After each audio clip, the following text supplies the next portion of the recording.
Hello everyone. This is a demonstration of a near ideal build order for doing an early attack with Order of the Dragon. So I tried to keep this build order pretty simple and straightforward, easy to follow. It's going to be a food heavy, so we need to get a lot of sheep. So we want our scout to be out as quickly as possible. The first thing we want to do is put all the villagers on food, and the next one which comes out, we make a house and then a mining camp. The second one goes straight on gold. Do not put him on the mining camp. And the next three go on wood. And then everybody else goes on sheep again. And that's the build order. That means we're going to have a lot of villagers on sheep or food, and we need a lot of sheep supply. And that's pretty much it. Along the way, we'll make some houses and mills, and this order shows the optimized time to make them. We need to keep an eye on our resources on the bottom left, and we don't want any one of these to be going up too high. We want to use them as efficiently as possible, and that's the whole purpose of the build order. We want to be as efficient, as ideal as possible. So let's see how our scout is doing. We are looking for sheep, which is good. This particular map has a lot of sheep, and this is a good choice if you go into a map with lots of food. So let's fast forward a little bit and age up. So we are almost at 2-minute mark. You'll see we have almost 200 food, and we're gonna start aging up at about 2:30ish time frame, and we want to make like a military landmark.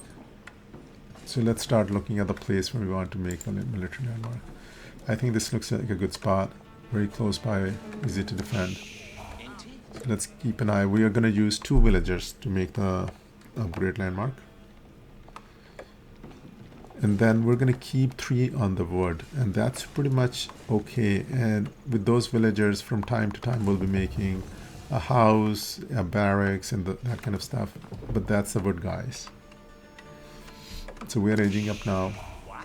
And the landmark we want to choose is Minework Palace. And this gives us a lot of military upgrades at a discounted price. So basically 50% of the price. And since we're going to do an early attack, and the thing we really want is the protection from the arrows, which is called iron mesh. That's the first thing we want to do, and then we get some other attack benefits. The units we're going to create are going to be 2 types. We want to have men-at-arms. They're almost immune to the town center arrows. Once we have the iron mesh, and we have those ones, pretty much they are invincible. They can run around. The only way to kill them is if the opponent rings the bell and keep every villager in the town center. And even then it takes about 10 seconds to kill one. Quite a few shots. So before this one is completed, we want to make sure our first military building, which is a barracks in this case, is also being built. We're using 1 wood villager, and then we put a lumber camp over there, so we want to make sure our wood supply doesn't run out. And then we're going to attack in feudal age, or in age 2. So that's why we want to start looking at our resources, and let's look at how much gilded man-at-arms cost. So 200 food. So the moment you get that, you want to be aging up also. You want to start producing it. It takes 27 seconds. Our first attack is going to be... so this is an ideal build out, and I'm going to show you up to 7-minute mark, like how to position your villagers.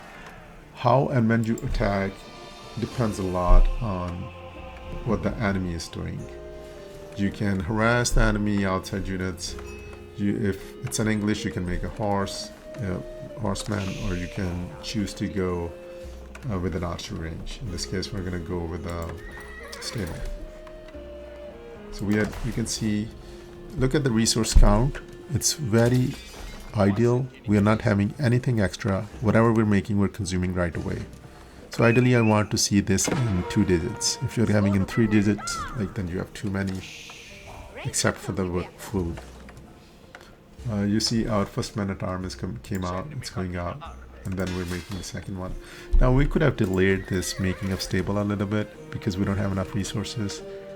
But now you can see we can choose to make, it takes the same amount of food, so we can make either a horseman or another early gilded man-at-arm.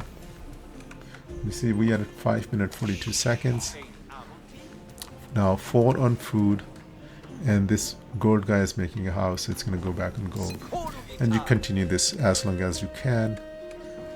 You're going to run out of sheep very quickly. In this order is 13 people, 13 villagers. So you want to make a second rally point here. At the same time, send your villagers out. Units out. You want to scout to see what's going on, and if you follow the build order like the way it is written on AoE4 guides or builds.com, then you'll be able to produce the units most effectively and efficiently. Now if you don't have enough sheep in your map, whatever map you spawn with, you'll have to optimize. Of course, you have to either find another source like a deer or bushes, berry bushes. But in this map, we're getting tons of sheep, so I don't have to go anywhere. If you do have to travel, you have to factor in the travel time. And you can go to berry bushes in this map, or you can go to deer. But this is the maximum number of military units you can produce. So if I do Control C, at this point we have 3 plus 1. And there are different places. We have 15 villagers on food. I added 1 more for gold. Eventually I want to be able to upgrade as well. And this food is enough to keep my 2 units producing non-stop. So I'll quickly get enough food to make another unit, and just keeps going that way. And then I need to keep making houses also non-stop. So all of these things have to happen at the same time. I've been using my these upgrades also at the same time. You still want to use this golden cuirass, and this is the only one we need for this. We don't need steel arrows in this case. So the time is 7:57, 7:58. If you want to continue building your military, you can, or you can just start an attack. One thing you want to keep in mind is you don't want your units to die. So see, he has almost everybody garrisoned, and still my horses are just doing quite a bit of damage. Then eventually, one horse might die, so I'm taking my horses away so they survive. Now it's attacking the man-at-arm. Let's see how long it takes to get one guy out.